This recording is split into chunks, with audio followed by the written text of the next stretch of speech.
بسم اللہ الرحمن الرحیم۔ السلام علیکم ناظرین، کہانی نگری یوٹیوب چینل میں آپ سب کو خوش آمدید۔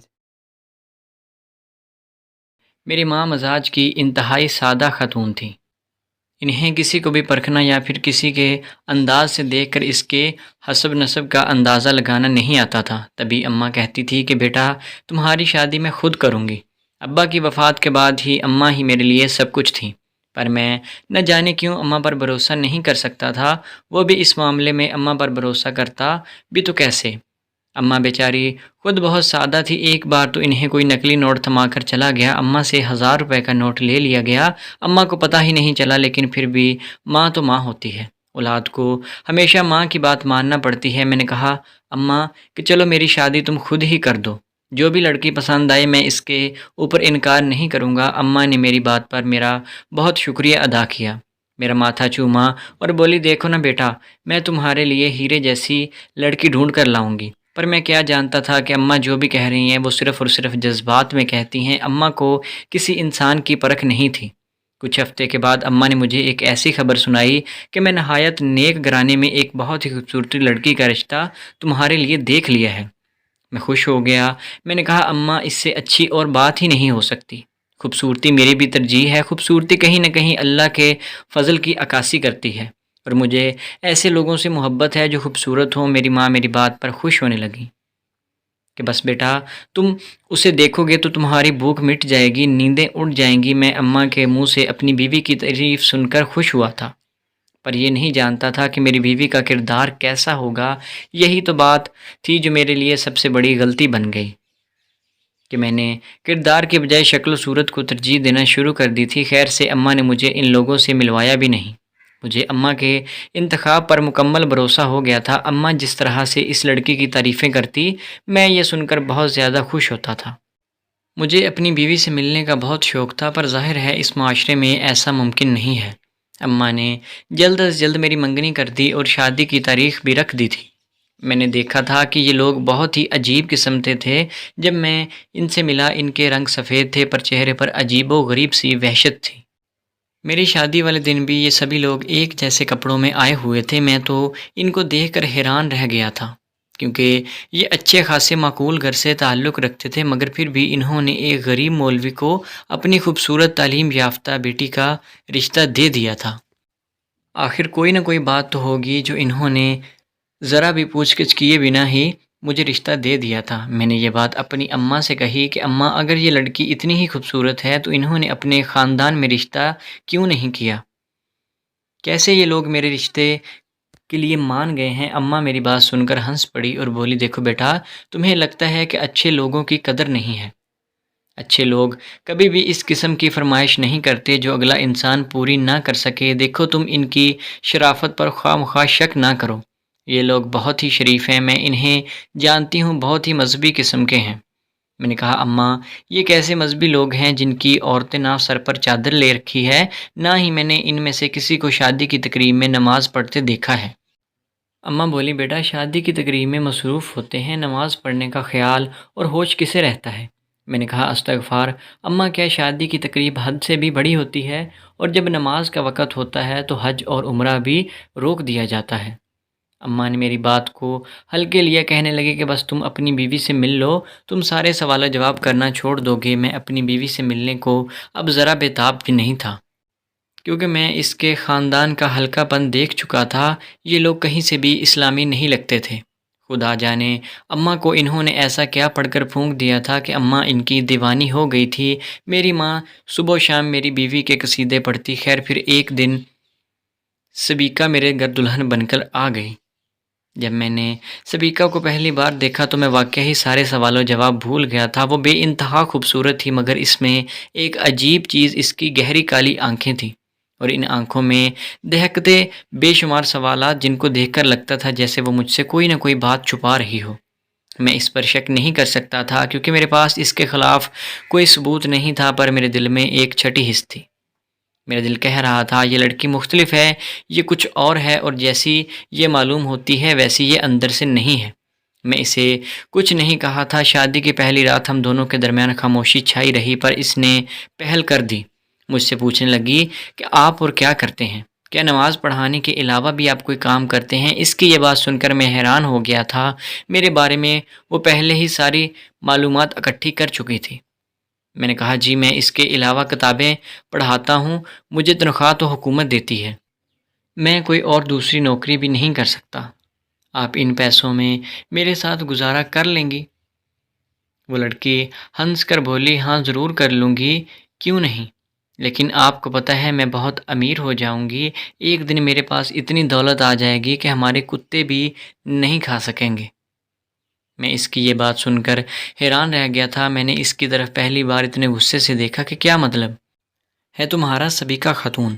میں نے کہا تو وہ چونک گئی، جیسے کچھ بتاتے بتاتے رک گئی ہو، کہنے لگی کہ کچھ نہیں، بس ہم دونوں میں بہت زیادہ دولت آ جائے گی، اتنے دولت مند ہم ہو جائیں گے کہ آپ خود بھی کہیں گے کہ میں نے کس عورت سے شادی کر لی ہے۔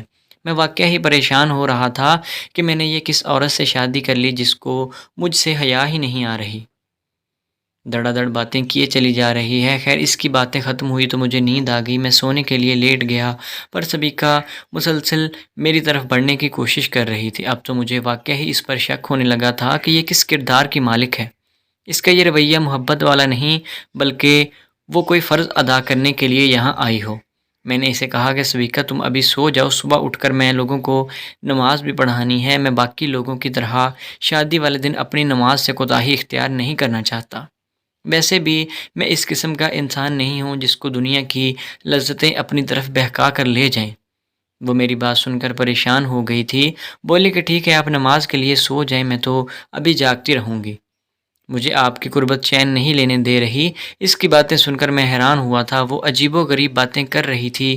سچ پوچھیں تو مجھے لگنے لگا تھا جیسے وہ پہلے بھی کسی مرد کے ساتھ ایسے تعلق میں رہ چکی ہے، تبھی وہ ایسی باتیں کر رہی تھی۔ بہرحال رات ختم ہوئی، صبح ہو گئی، میں بھی کچی نیند میں اٹھ کر نماز پڑھانے مسجد میں گیا۔ میرے چہرے پر بھی پریشانی تھی کیونکہ میں نے بالکل بھی اس بات کے بارے میں نہیں سوچا تھا کہ سبیکہ ایسی کیوں ہے، بلکہ اسے عجیب و غریب قسم کے جذبات محسوس ہونے لگے تھے۔ مجھے لگتا تھا کہ جیسے وہ مجھے نقصان پہنچانا چاہ رہی ہو۔ صبح ہوئی تو میں نے دیکھا سبیکہ سوئی ہوئی تھی۔ مجھے امی کی بات یاد آنے لگی کہ سبیکہ اور اس کا سارا خاندان بہت ہی مذہبی ہے، 5 وقت کا نمازی ہے۔ میں نے دیکھا کہ سبیکہ گہری نیند سوئی ہوئی تھی۔ میں نے اسے کچھ نہیں کہا، سوچا کہ اس کو خود احساس ہو جائے گا، پر جیسے ہی جاگی ظہر کا وقت ہوا تھا، میں نے دیکھا کہ سبیکہ ٹی وی دیکھنے میں مصروف تھی، کبھی اماں سے باتیں کرتی، کبھی کچھ کرتی۔ مسجد کے احاطے میں موجود اس گھر میں ہم نے ٹی وی پر کبھی کوئی غیر شرعی چیز نہیں دیکھی تھی، اور میری بیوی کے آنے سے ہی ٹی وی پر بھی رونق سی ہو گئی تھی۔ وہ مختلف طرح کے گانے فلمیں دیکھ رہی تھی۔ مجھے یہ دیکھ کر سخت الجھن ہوئی۔ میں نے اپنی اماں سے اشاروں سے پوچھا بھی، اماں کہنے لگی یہ ابھی چھوٹی بچی ہے، لڑکیوں کے ایسے شوق ہوتے ہیں، پر کردار کی بہت مضبوط ہے۔ اماں کی بات سن کر میں چپ ہو گیا تھا، پر ظہر کا وقت گزر گیا، سبیکہ نے نماز نہیں پڑھی، یہاں تک کہ عصر کے وقت بھی میں نماز پڑھا کر واپس آ گیا، پر سبیکہ باتوں میں اور دوسرے کاموں میں مشغول رہی۔ تب میں نے سبیکہ سے کہا کہ سبیکہ کیا تم نے نماز نہیں پڑھنی؟ کہتی ہاں میں نماز تو پڑھوں گی، پر پہلے میں عالم صاحب کے پاس جاؤں گی، انہوں نے مجھے ایک عمل کرنے کو کہا تھا، بس اسی عمل کی الجھن میں مجھے ابھی تک نماز پڑھنے کا خیال نہیں آیا۔ میں حیران تھا کہ تمہارے کون سے عالم ہیں اور کیسے عالم ہیں جنہوں نے تمہیں نماز چھوڑ کر کوئی اور عمل کرنے کو کہا تھا؟ سبیکہ یکدم چونک گئی، بولی کہ مجھے نماز چھوڑ کر کوئی عمل کرنے کو نہیں کہا گیا تھا، بس میں تو میری اپنی ذہنی سوچ میں الجھن تھی جس کی وجہ سے میں نماز ٹھیک سے نہیں پڑھ سکتی، لیکن آپ فکر نہیں کریں، میں کل پرسوں سے اپنی نماز مکمل طور پر شروع کر دوں گی۔ میں خاموش ہو گیا کیونکہ وہ 1-2 دن کی دلہن تھی، میں اس پر سختی کر کے اسے خود سے بدگمان نہیں کرنا چاہتا تھا۔ میں نے سوچ لیا تھا کہ میں وہی کروں گا جیسا کہ مجھے اچھا لگے گا۔ اب میں بالکل بھی سبیکہ پر اس طرح کا بھروسہ نہیں کرتا تھا، پر سبیکہ نے عجیب بات کر دی۔ اگلے دن مجھ سے کہنے لگی کہ آج مجھے اپنے علامہ صاحب کے پاس جانا ہے، پہلے ہی کافی دیر ہو چکی ہے، اس گھر میں آنے کے بعد میں نے ان سے ملی نہیں ہوں۔ میں نے کہا کہ تم ضرور جاؤ، پر تمہارے ساتھ میں بھی جاؤں گا۔ میری بات سن کر سبیکہ کے چہرے کا رنگ بدل گیا تھا، وہ نظریں چراتے ہوئے بولی آپ کیوں ساتھ جائیں گے؟ میں نے کہا میں تمہارا شوہر ہوں، میں ساتھ کیوں نہیں جا سکتا؟ کیا تمہیں اکیلے بھی کہیں بھیج دوں؟ بولی کہ میں تو بس عالم صاحب کے پاس جا رہی ہوں، آپ کو ساتھ آنے کی کیا ضرورت ہے؟ میں نے کہا کہ کیوں تم اکیلی جاؤ گی؟ بولی کہ نہیں، میں اکیلی تو بالکل بھی نہیں جاؤں گی، ساتھ اپنی والدہ کو لے کر جاؤں گی۔ میں نے کہا کہ چلو پھر ٹھیک ہے، اگر اماں بھی ساتھ جا رہی ہیں تو پھر انہیں بھی ساتھ جانے دو، تم ان کے ساتھ ہو آؤ، لیکن ہاں اپنے لباس کا خاص دھیان رکھنا، خود کو بڑی سی چادر سے لپیٹ کر جانا۔ سبیکا چہکتے ہوئے بولی، آپ فکر نہ کریں، آپ کی بیوی کی ساری خوبصورتی پر صرف آپ کا حق ہے، میں کسی کی باتوں میں نہیں آتی، اس کی یہ باتیں مجھے زہر لگتی تھیں، جن پر صرف اس لیے میں خاموش تھا کہ شاید وقت گزرنے کے ساتھ ساتھ سبھی سیکھ جائے گی۔ میرا دل تو بہت کر رہا تھا کہ میں اس کے ساتھ اس کے عالم کے پاس چلوں، پر اماں جی اسے ساتھ لے کر چلی گئیں تو میرا کوئی بس نہیں چل سکا۔ سبیکا کے جانے کے بعد میں اپنے کمرے میں بیٹھا رہا، مجھے طرح طرح کے عجیب و غریب قسم کے خیالات آ رہے تھے۔ میں نے سوچ لیا تھا کہ میں اس کے پیر سے ضرور ملوں گا، جو کہ میری سبیکا کا استاد ہے، کیا پتہ کہ وہ اسے نماز پڑھنا سکھا دے یا پھر اسے نماز کی تاکید کر دے اور شوہر کی فرما برداری کی بھی تاکید کرے۔ میں نے سوچ لیا تھا کہ اگلی بار جب بھی سبیکا اس عالم سے ملنے جائے گی تو میں اس کے ساتھ ضرور جاؤں گا، بھلے اماں بھی اس کے ساتھ چلی ہی جائیں۔ پر اس دن جب سبیکا گھر آئی تو اس کی حالت عجیب سی تھی۔ میں نے دیکھا اس کی آنکھوں کے پپوٹے بھاری ہوئے تھے، وہ بہت ہی زیادہ تھکن کا شکار لگ رہی تھی، وہ ٹوٹی ٹوٹی سی تھی۔ جبکہ اماں بھی آتے ہی اپنے کمرے میں چلی گئی۔ میں اماں سے کچھ پوچھ نہیں سکا۔ سبیکا سے میں نے سوال کیے، کہنے لگی کہ مجھ سے ابھی کوئی بات مت کیجیے گا، میں بہت تھک گئی ہوں، پیر صاحب کا آستانہ یہاں سے کافی دور ہے۔ میں خاموش ہو گیا، میرا بس نہیں چلتا تھا کہ میں سبیکا سے سارا سچ جان لوں، پر میں جانتا تھا کہ میری ماں کو وہ بیوقوف بنا چکی ہے، ایسے ہی وہ مجھے بھی بیوقوف بنانے کی کوشش کرے گی۔ پر اس رات ایک عجیب واقعہ ہوا جس نے میری اور سبیکا دونوں کی آنکھیں کھول دیں۔ اس رات ہم دونوں سو رہے تھے جب مجھے اپنے سینے پر کسی کا بھاری بھرکم وجود محسوس ہونے لگا۔ میں گہری نیند میں تھا، تبھی میری آنکھ کھلی، دیکھا تو میری بیوی چیخ رہی تھی۔ اس نے خود کو بالوں سے پکڑ رکھا ہوا تھا، وہ بار بار ایک ہی ورد کر رہی تھی، مجھے چھوڑ دو، مجھے چھوڑ دو۔ میں نے حیرت سے اپنی بیوی کی طرف دیکھا اور اسے ہوش میں لانے کی کوشش کرنے لگا۔ جلدی بھی وہ جاگ گئی، اس نے میری طرف دیکھا تو مجھ سے لپٹ کر بولی، مجھے بچا لیں، وہ مجھے مار دے گا۔ میں نے اس سے پوچھا، بھائی تمہیں کون مار دے گا، کس میں اتنی ہمت ہے؟ پر اس نے میری کسی بات کا کوئی جواب نہیں دیا۔ رات بھر وہ چیختی رہی، میں بھی پریشان رہا، مجھے خود بھی بہت گھبراہٹ محسوس ہو رہی تھی۔ صبح جب میری آنکھ کھلی تو میں یہ دیکھ کر حیران رہ گیا تھا کہ سبیکا کے کپڑوں کے پھٹنے کے نشان بھی موجود تھے اور اس کے کندھے پر کالے کالے نشان بھی تھے، کچھ کالے اور کچھ سرخ۔ سبیکا نے جب آنکھیں کھولی تو وہ بہت ہی زیادہ خوفزدہ لگ رہی تھی، کہنے لگی کہ رات کو کیا ہوا ہے، مجھے کچھ نہیں معلوم۔ میں نے اسے ساری بات منو عین بتا دی، کہنے لگی کہ مجھے معاف کر دیں، لگتا ہے کہ میں آپ کے قابل نہیں ہوں۔ میں نے کہا، ایسا مت بولو، تم میرے قابل ہو اور تمہاری ساری زندگی میرے ساتھ ہی گزرے گی۔ مجھے نہ جانے کیوں اس پر ترس آنے لگا۔ ایک تو اس کی صحت ایک دم سے گر گئی تھی، جیسا کہ ایک ہی دن میں کسی نے اس کے منہ سے سارا خون اور پانی کھینچ لیا ہو۔ میں نے اس سے اور کوئی بات نہیں کی۔ میں نے کہا کہ کل میں تمہیں اپنے حجرے میں لے کر چلوں گا، وہاں بیٹھ کر ہم ذکر کریں گے، تمہاری حالت درست ہو جائے گی۔ سبیکا نے حامی بھر لی تھی، لیکن پھر میں نے صبح اٹھتے ہی یہ بات اپنی اماں کو بھی لازمی بتائی۔ میری اماں ان معاملات کو بہت اچھے سے سمجھا کرتی تھی۔ اماں کہنے لگی کہ تم اپنے استاد سے یہ بات لازمی پوچھو، اس بات کا تم نظر انداز مت کرنا، مجھے تو لگتا ہے کہ تمہاری بیوی پر کچھ نہ کچھ عصیب ضرور ہے، ورنہ وہ ایسی حرکت کبھی نہ کرتی۔ عورت اپنے شوہر پر کبھی بھی اس طرح غصہ نہیں کرتی، اور جو بات ہے وہ تو واقعی سراسر یہ معلوم ہوتا ہے کہ تمہاری بیوی کے ساتھ کوئی نہ کوئی مسئلہ ضرور ہے، اوپری مسئلہ ہے۔ اماں کی باتیں سن کر میں اور زیادہ پریشان ہو گیا تھا۔ میں نے کہا، اماں میری بیوی نے ایسا کیا کیا ہے کہ اس کے اوپر جنات عاشق ہو جائیں؟ اماں بولی کہ تم ان باتوں کو نہیں سمجھتے، اس سے پہلے کہ کوئی اور بڑا مسئلہ ہو جائے تم اس کو بڑے عالم صاحب کو دکھا دو۔ میں نے اماں کی بات کو سنجیدگی سے لیا تھا اور پھر وہ ساری چیزیں جا کر علامہ صاحب کو بتا دی تھی۔ میری بات سن کر علامہ صاحب پریشان ہو گئے تھے، اپنا سر پکڑ کر بولے کہ تمہاری بیوی پر کالے جادو جیسے گھنونے کام میں مصروف ہے، اگر تم نے اس کو نہیں روکا تو تمہارے ساتھ بھی کچھ بہت بڑا حادثہ ہو جائے گا، تمہاری جان بھی جا سکتی ہے، تمہاری بیوی کی جان بھی۔ میں نے بہت زیادہ حیران ہو کر ان کی طرف دیکھا، لیکن میں نے ایک بار اپنی بیوی سے بھی اس بات کی تصدیق کرنا چاہتا تھا کہ میری بیوی خود مان لے کہ وہ یہ کیا کر رہی ہے، پر میں یہ بھی تو جانتا تھا کہ میری بیوی کو یہ سب کرنے کی ضرورت ہی کیوں محسوس ہوئی۔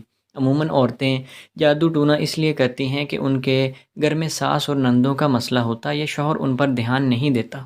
میرے گھر میں تو ایسا کوئی بھی نہیں مسئلہ تھا، میری اماں بہت شریف قسم کی خاتون تھی، گھر میں بہنیں تو تھی ہی نہیں، جو اسے تنگ کرتیں اور وہ کالے جادو جیسے گنونے عمل کی طرف کیوں جاتی؟ پھر آخر ایسی کیا وجہ تھی کہ میری بیوی اس گندے کام میں مشغول ہو گئی تھی جس کے کرنے سے انسان دائرہ انسانیت سے اور دائرہ مذہب سے بھی خارج ہو جاتا ہے؟ میں گھر گیا، لیکن اس سے پہلے کہ میں اپنی بیوی سے کچھ پوچھتا میں نے دیکھا کہ وہ میرے سرخ کپڑے پہنے، بڑکیلا لباس پہنے بہت زیادہ تیار ہو رہی تھی۔ یہ دیکھتے ہی میرا ماتھا ٹھنکا۔ میں نے کہا کہ تم اتنا تیار ہو کر کہاں جا رہی ہو؟ 100 بار تمہیں کہا ہے کہ اچھے اور مناسب کپڑے پہن کر گھر سے نکلا کرو۔ بولی کہ میں علامہ صاحب سے ملنے جا رہی ہوں۔ یہ سنتے ہی میں خاموش ہو گیا، اگر اسے منع کرتا تو وہ شک میں پڑ جاتی۔ میں نے کہا کہ ٹھیک ہے تم ضرور جاؤ لیکن جلدی گھر آنا۔ میں نے اسے یہ کہہ دیا تھا پر میں اس کا پیچھا کر رہا تھا۔ میں جانتا تھا کہ ضرور وہ کسی نہ کسی غلط جگہ پر جاتی ہے، تبھی اتنے چوری چھپے جاتی ہے۔ تقریباً 4-5 کلومیٹر کا فاصلہ گاڑی پر طے کرنے کے بعد وہ ایک چھوٹی سی گلی کے سامنے اتری۔ اس نے ادھر ادھر دیکھا اور پھر سیدھا ایک پتلی گلی کے اندر داخل ہوئی۔ میں اس کے پیچھے تھا۔ میں نے دیکھا تھا کہ میری بیوی گلی کے آخر میں جا کر پردہ اٹھا کر ایک مکان میں داخل ہو گئی تھی۔ یقیناً یہ کوئی آستانہ ہی تھا۔ میں بھی چلتا ہوا وہاں پہنچ گیا، دیکھا تو دروازے سے سخت بدبو آ رہی تھی، جبکہ اندر تو جیسے کسی مردے کا سڑا ہوا گوشت رکھا ہو۔ اتنی بدبو میں نے زندگی میں کبھی نہیں سونگھی تھی۔ میں نے یہ دیکھا تو مجھے بہت زیادہ گھن آ گئی۔ میں نے کہا یہ کیا ہے؟ میں ابھی یہ باتیں سوچ رہا تھا کہ میری نظر اندر میری بیوی پر پڑی، جو کہ پیر کے پاس انتہائی قریب حالت میں بیٹھی ہوئی تھی۔ میں اندر داخل ہوا، میں بہت زیادہ غصے میں تھا۔ میں نے اپنی بیوی کو وہاں سے اٹھنے کا کہا۔ میری بیوی مجھے دیکھ کر سخت حیران رہ گئی تھی۔ میں نے اس آدمی سے پوچھا کہ تم کون ہو؟ کیوں عورتوں کو گمراہ کر رہے ہو؟ تمہیں شرم آنی چاہیے کہ تم ایسی معصوم عورتوں کے ساتھ کھیلتے ہو۔ کیا تمہیں ذرا بھی احساس نہیں تمہارے گھر میں بھی مائیں اور بہنیں ہیں؟ میری بات سن کر وہ بہت شرمندہ ہوا، پر اس نے کوئی بات نہیں کی، بلکہ وہ میری بیوی سے دوبارہ باتوں میں مشغول ہو گیا، ایسے جیسے میں وہاں پر موجود ہی نہیں ہوں۔ مجھے اس پر اور غصہ آیا۔ میں نے اسے گریبان سے پکڑ لیا تو وہ بھی غصے میں آ گیا۔ کہنے لگا کہ تم جانتے نہیں ہو کہ تم نے کس انسان سے پنگا لیا اور دشمنی لینے کا خیال دل میں لائے ہیں۔ میں تمہیں جلا کر بھسم کر دوں گا۔ تمہارے گھر میں ایسا قہر نازل ہوگا کہ تم کسی کو مود کھانے کے قابل نہیں رہو گے۔ میں اس کی یہ دھمکیاں سن کر حیران رہ گیا تھا۔ میں نے کہا تم ہوتے کون ہو مجھے اس قسم کی باتیں کرنے والے؟ کہنے لگا مجھے چھوڑ دو ورنہ پچھتاؤ گے۔ میں اس کو ایک خوب تھپڑ مکہ مارا اور اپنی بیوی کو لے کر گھر آ گیا۔ میری بیوی کانپ رہی تھی۔ میں نے پوچھا تم اس کے پاس جاتی تھی؟ بولی کہ اسی نے مجھے کہا تھا کہ تم بہت زیادہ دولت کما سکتی ہو، مجھ سے کافی ساری چیزیں لانے کا کہتا تھا، پر وہ چیزیں مہنگی تھی، تبھی آج اس نے مجھے بلایا تھا کہ تم ایک سستے طریقے سے بھی عمل کر سکتی۔ کچھ جڑی بوٹیوں کے نام بتا رہا تھا کہ آپ آ گئے۔ اگر میری بیوی نے کچھ اور کیا ہوتا تو شاید میں اسے فوراً طلاق دے دیتا، پر فی الحال وہ صرف اور صرف لالچ میں پڑی ہوئی تھی۔ پھر میری بیوی نے مجھے اور بھی بہت ساری باتیں بتائیں جن سے مجھے علم ہو گیا کہ اس آدمی نے میری بیوی کو اپنے جال میں پھنسا رکھا ہے۔ کالے جادو کے ذریعے وہ میری بیوی کے دماغ کو قابو کرتا ہے تاکہ میری بیوی اس پر بھروسہ کرے اور ہر وقت اس کے چرنوں میں بیٹھی رہے۔ مجھے یہ بات بہت بری لگی تھی۔ میں نے اپنی بیوی کا علاج شروع کروا دیا، پر اس جادوگر نے جیسا کہا تھا ویسا ہی ہوا۔ تقریباً 3 مہینے کے بعد اچانک میری بیوی کے پیٹ میں درد اٹھا اور پھر وہ حاملہ ہو گئی، لیکن جب اس نے بچہ پیدا کیا تو وہ بولی کہ شبہ کا ہے، لیکن اس وقت وہ بھی فوت ہو گیا۔ اس کی شکل انتہائی کریہہ تھی، جسے دیکھ کر ہی وحشت ہوتی تھی، شاید کہ وہ انہی جنات کا اثر تھا جن کا سایہ ہماری اولاد پر بھی پڑا ہوا تھا، اور آج تک میری بیوی اپنی اس اولاد کو یاد کر کے روتی بھی ہے اور حیران بھی ہوتی ہے، توبہ استغفار بھی کرتی ہے، کیونکہ وہ جو کچھ بھی ہوا تھا اس جادوگر کی عملیات کی وجہ سے ہوا تھا، اس جادوگر کی غلط عملیات کی وجہ سے ہوا تھا۔ میں اپنی بیوی کو دوبارہ سے راہ راست پر لانے کی کوشش کر چکا ہوں اور وہ کامیاب بھی ہوئی۔ اللہ میری بیوی کو ہمیشہ کے لیے سکون اور راحت کا باعث بنا دے، آمین ثم آمین۔ تو دوستو آپ کو آج کی کہانی کیسی لگی؟ امید ہے کہ ویڈیو اچھی لگی ہوگی۔ اگر ویڈیو پسند آئی تو ہمارے چینل کو سبسکرائب کریں۔ ملتے ہیں نیکسٹ ویڈیو میں، تب تک کے لیے اللہ حافظ۔